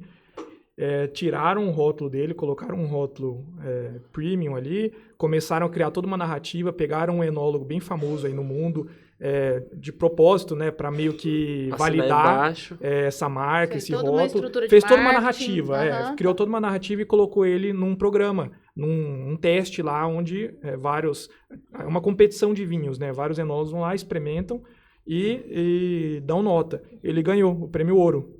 Um vinho de 2... O mesmo produto, o vinho de 2,50, ele ganhou por causa de toda a narrativa que já estava na cabeça de todo mundo, de todos os júris, né? Eu vou fazer uma cutucada nesse negócio, Porque um dos princípios por trás de eu fazer um rótulo bonito é que o produto tem que acompanhar a qualidade. Eu tenho essa Sim. preocupação de não frustrar a expectativa. O negócio é bonito e o produto não é. Então, sempre Vender o real, né? vender Não um produto gato que ele por leve, entregue. né? Mas os concursos, do modo geral, a gente vê às vezes um vinho cheio de medalha, aquele vinho não é bom. Por que que acontece? Porque é negócio. Pense o seguinte, a gente trabalha, o mercado ele não é tão ético como a gente pensa. Infelizmente, essa é a nossa realidade. E existem muitos concursos internacionais que a gente pode duvidar da credibilidade. De quem organizou. De quem organizou, porque a gente pode ver interesses. Vou dar um exemplo, a gente teve um problema agora, eu posso falar que os caras não vão ouvir, do Descorchados, que o cara queimou o vinho brasileiro, falou mal pra caramba. E por Tem quê? vinhos brasileiros muito bons. Porque o brasileiro tá crescendo na demanda e é um concorrente do vinho do Chile, da Argentina, que ele é chileno. Então o cara, Não é interessante pra não, ele. mercadologicamente, É uma falar competição, né? bem do vinho brasileiro, pra ele é ruim. Então tem muitos concursos que eles têm uma pegada muito fake, que eles não têm uma credibilidade. Por incrível que pareça, os concursos brasileiros, eles levam muito a sério as pontuações que eles dão. O último que teve agora foi o Brasil Wine Challenge, se eu não me engano esse termo. Eles tiveram 1.040 amostras do mundo inteiro. Então, mil tipos de vinhos para serem avaliados por 80 enólogos e sommeliers. E assim, é um concurso que é muito respeitado, porque eu conheço muitas das pessoas que vão avaliar. São pessoas extremamente capacitadas, pessoas extremamente sabedoras do vinho, conhecedoras, pessoas técnicas, que avaliam vinhos e às cegas, né? Então você não tem como saber qual que é o vinho. Então, às vezes, o enólogo está avaliando um vinho lá do concorrente dele com medalha de ouro e o dele ele avaliou com prata. Isso acontece. Só recebe a taça. E pronto, ninguém fala, é a amostra número tal. E eles têm um cuidado muito grande com isso, aqui no Brasil. Então, é um concurso muito sério. E eu vi muitos amigos meus ganhando medalha de ouro, eu fiquei extremamente feliz por eles, porque eu sei que é um concurso sério, é um concurso que eu valorizo. Mas o consumidor, muitas vezes, não sabe quais são os concursos sérios. E aí tá o perigo. E aí também é uma questão de marketing, quando você coloca um rótulo em cima, querendo ou não, quando a gente não conhece, a gente busca o que a gente chama de quality clues, que é pistas de qualidade. Mas aí tem Referências, que né? tomar, Igual a tomar o fila mesmo grande cuidado fora do Exato. restaurante, né? tomar o mesmo cuidado que você falou, assim, de nem ficar demais, nem frustrar a expectativa, se a gente tá falando da pessoa não comprar porque ela vai se assustar, achar que aquilo ali não é um vinho de mesa. A nossa ideia do vinho brasileiro é mudar o termo, porque a gente também sabia que se a gente se enquadrasse com vinho de mesa, a gente ia ser mais um no mercado. E daí me comparar com o preço de garrafão, não, o meu produto é diferente, é uma casta diferente, é uma uva brasileira, a gente está defendendo essa ideia. Então a ideia de usar castas brasileiras é uma alternativa nossa de diferenciação, porque ele não é só uma uva de mesa, ela é uma uva brasileira, com perfil de uva fina que a gente vai difundir. Eu conheço dois que estão fazendo isso, eu e o Cainelli tá até mais doido do que eu, tá passando por carvalho, produto massa pra caramba. E você tá há quanto tempo nisso? Já deu para você fazer uma análise para entender que ele girou mais o vinho brasileiro do que o vinho fino? Ó, essa casta brasileira a gente lançou na nossa rede, nos nossos restaurantes, faz uns 2 meses. E tá surpreendendo a saída. A gente tá tendo recompra, Tá um tudo. giro bom. Legal. Tá começando a chamar a atenção. E agora a gente vai começar o projeto de expansão. Nesse projeto eu e meu irmão de sócios, da Bela Vecchia. A gente ainda quer lançar mais algumas 2 uvas, até agradecendo o Cainelli, ele que me sinalizou, que é a Margot, é uma uva muito parecida com a Merlot, também nesse mesmo uva brasileira. E tem a Bebiana, mas a Bebiana eu não devo lançar, mas que eu quero lançar uma Rosé. Então esses 2 produtos a gente está analisando. Tem um pouco do sonho de querer fazer um espumante com Lorena ainda, eu tenho que achar um logo igual o Cainelli para fazer esse teste comigo. E a gente quer trabalhar essa casta.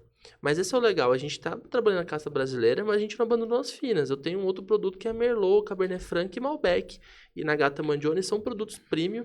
Eu escolhi castas que eu vou ter qualidade sempre. Então, por exemplo, a Cabernet Franc é uma casta que sempre foi nos bastidores. Mas então, ainda assim, não deu para você analisar, então, de fato, se esse protótipo, vamos dizer assim, né? Nesse sentido, assim... Eu ainda não dei demanda. Eu já testei no lab, a gente fala que no laboratório, eu sou engenheiro agrônomo, então laboratório é a primeira análise. Então, no lab deu certo. Agora a gente está a campo. Então, você não sabe ainda se ele já vai vender mais do que o fino.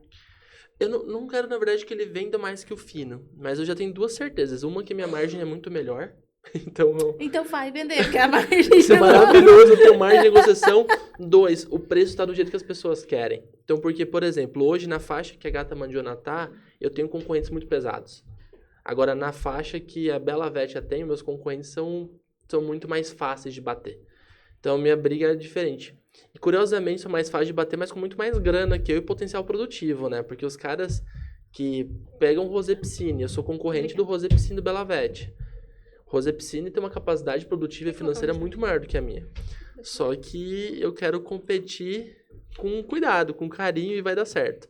Mas a margem é bacana, o posicionamento do produto é bacana e tem chances. Eu acho que... Que a gente entrou numa pauta aqui muito importante de sucesso, que é a gente deixar um pouco a vaidade e prestar atenção no lucro, né? Na demanda, né? Pra de fato a gente ficar bilionário aí. E o Dani vai ser talvez o primeiro que eu venho da Dani é o cara, porque ele criou Sofia com a passo. questão da demanda, né? E, de fato, o lucro. Você consegue ter essa imagem no seu setor? Eu sou bem ignorante no seu setor, de verdade, assim, sem informação. Para mim, ainda é, tipo, muito, muito novo, assim, as realidades.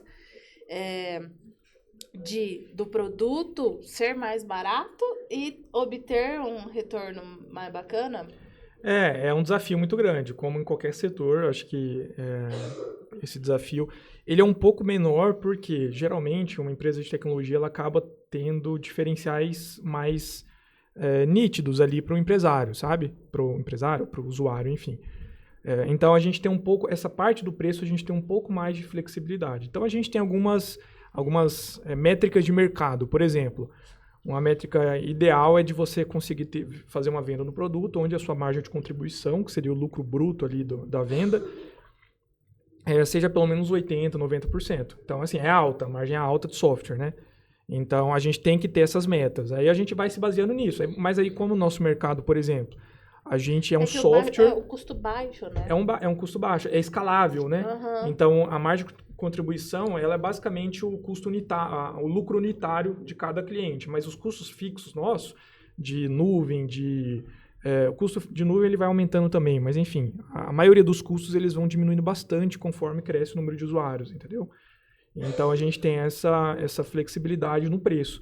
Mas aí o outro fator é quando você tem um mercado que você consegue tá se destacando bem, monopolizando, digamos assim, você consegue ancorar o seu preço em outros fatores. Então, a gente não está ancorando o nosso preço, por exemplo, em outro software que ele usa. A gente está ancorando o nosso preço em substituir, por exemplo, às vezes, a empresa que não tem condições de ter um assistente financeiro, ela contrata o nosso software e a gente substitui, às vezes, a necessidade de um assistente financeiro, que teria um custo ali de R$2, R$3.000, com encargo, enfim. Então, a gente consegue ancorar em outra coisa. Então, ele vai ter uma percepção de valor diferente.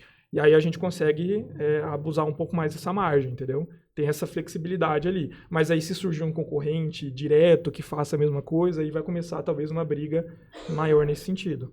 Talvez você tenha um time de lucro, né? Exato. Enquanto você é pioneiro. Aí depois, como qualquer empresário, empreendedor, você tem que se reciclar, reinventar para continuar ali na roda girando. Quando surge um competidor, buscar o diferencial, para você Exato. não ter que ficar brigando por preço. Exato. Porque isso mata uma empresa. Exato. Né? E a maioria das pessoas, principalmente quando pega software, geralmente você se acostuma com o software que você usa. Então, sim, você tem familiaridade. uma argumentação melhor ali. Muitas vezes não é o preço que vai fazer você trocar. Para um empresário, demanda tempo, dinheiro, quando você fala assim, vamos trocar o sistema. Exato. Oh, Jesus! Exato. É um pânico, tanto nos funcionários quanto no próprio empresário, porque você sabe que aquele tempo ali de troca de sistema vai empacar algumas áreas ali, com Exatamente, certeza. a dor de cabeça é muito grande. Até às vezes uma atualização muito grande do próprio sistema que a gente usa, a gente já trava um pouco É. e fala, eu preciso demandar um tempo para aprender as novas funções desse sistema.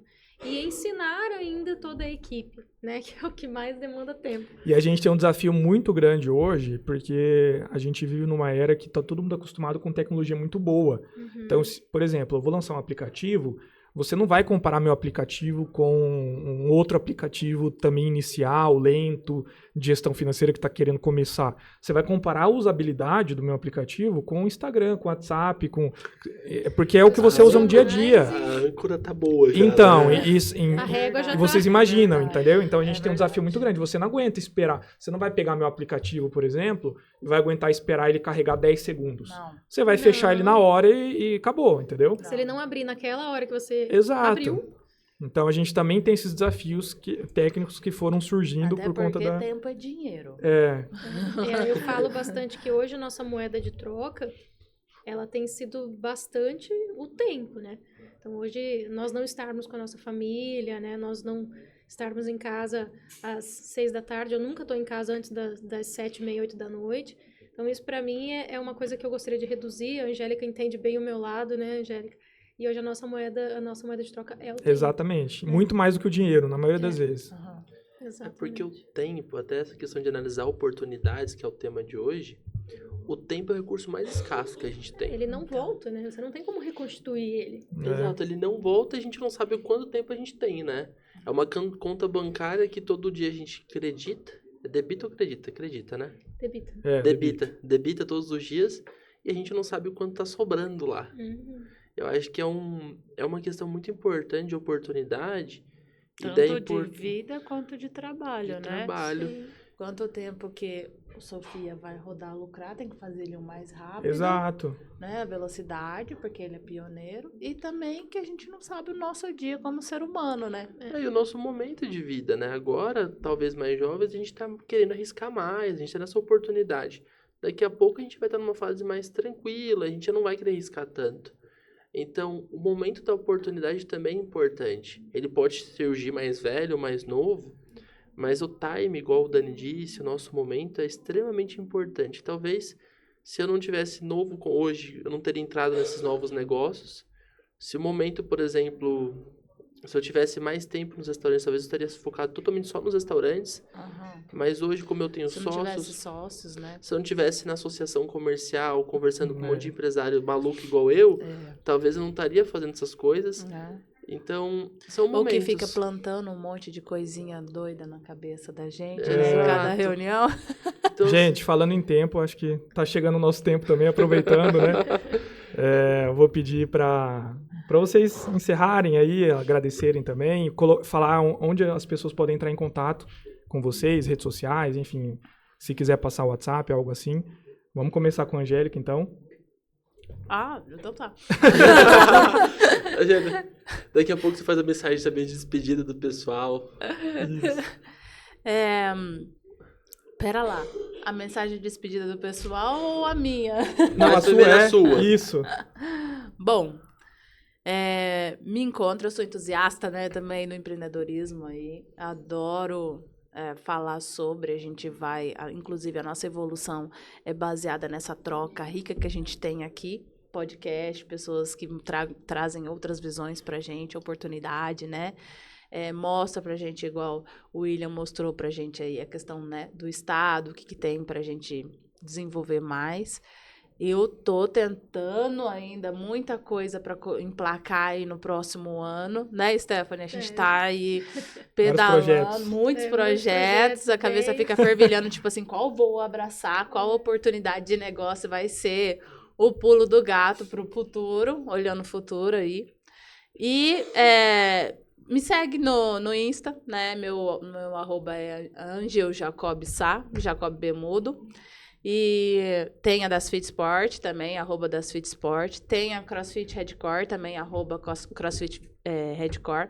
Tem um projeto novo que está engatinhando ainda no forno. Juntas, não? Então, a gente começou junta, mas a Stephanie vai dar prioridade pro jaleco por enquanto, né? A Amanda é alta demais pra eu keep. Pras meninas. Mas a Stephanie faz parte também desse pãozinho que tá no forno, dessa criança ainda que não nasceu, que é o Momento Meu, arroba Momento Meu Spa, que Legal. vem aí pra suprir a dor, uma dorzinha ali que a gente viu em demandas, para assessorar o empresário, né? E com um olho no mercado de luxo, com um olho aí Da experiência, da experiência, da fidelização de cliente. Então, a gente tá bolando aí esse Momento Meu Spa com o intuito de mimos para empresários presentear seus clientes. Foi um protótipo que deu certo, né, no Empretec, e a gente vai lapidá-lo. Muito bom.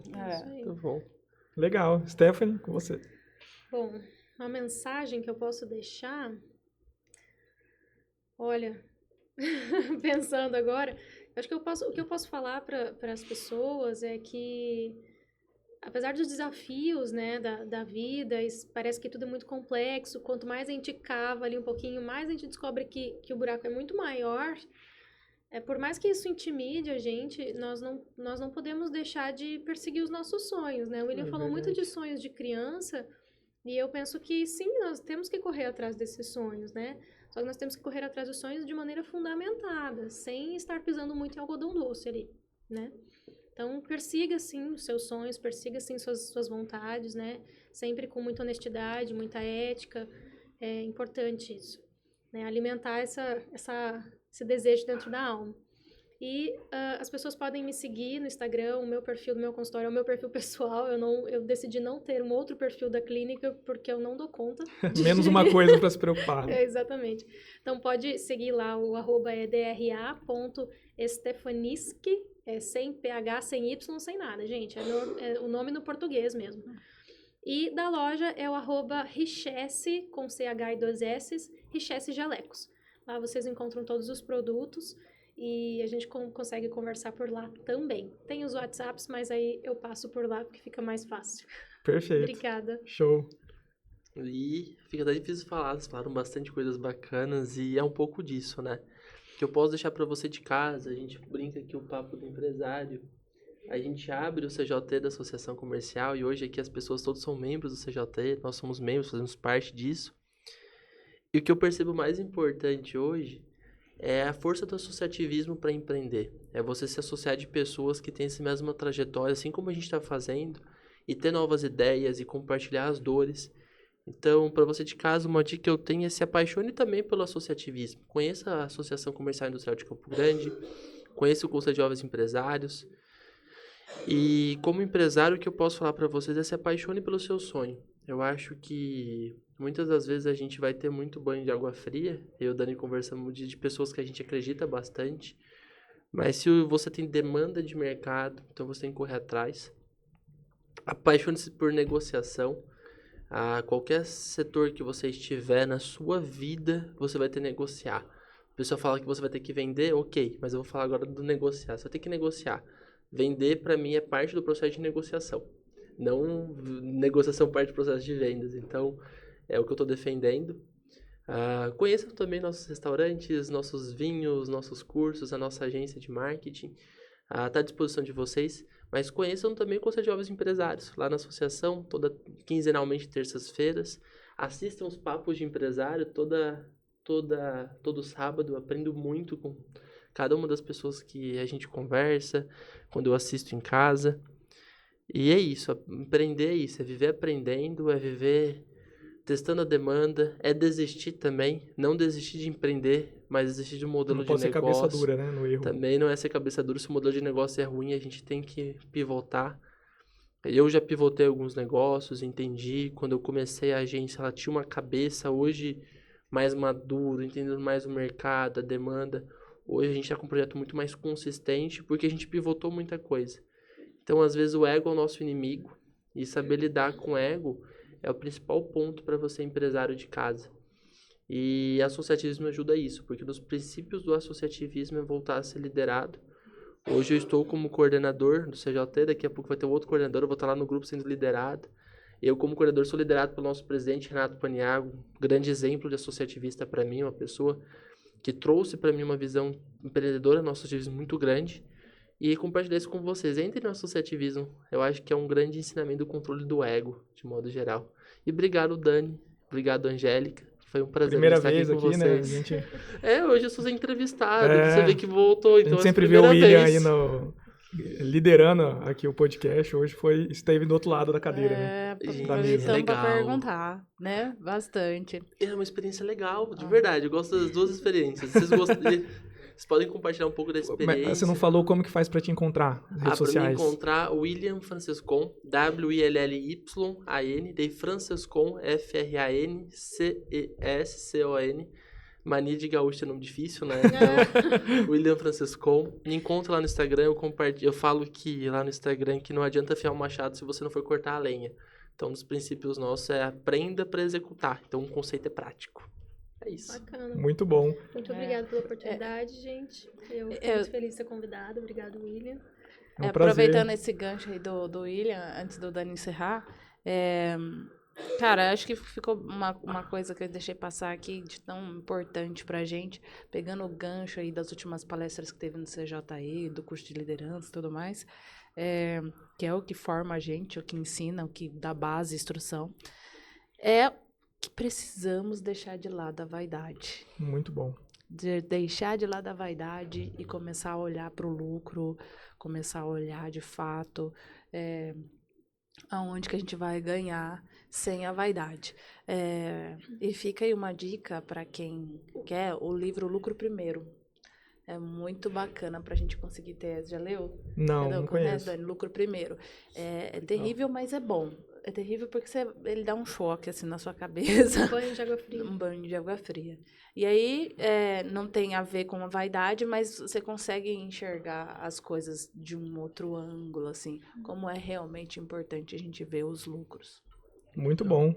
Da minha parte, o que eu tenho para deixar, eu acho que é fazer networking, né? Eu acho que é um ponto essencial que muitas vezes a gente deixa passar batido. Se não fosse o networking, ninguém estava aqui hoje, por exemplo, né? Eu acho que vai muito de encontro com o associativismo, que o William comentou, e sair de casa, de fato, né? Sair da sua zona de conforto, ir atrás, conhecer pessoas. Muitas vezes essa pessoa não vai ser seu cliente, talvez, mas vai ser um parceiro, né? Vai ser a troca. Por exemplo, vocês duas, o tanto de projetos que vocês estão construindo juntas por causa de um encontro de networking que vocês decidiram ir sair da zona de conforto, né? Então, eu acho que a mensagem é essa.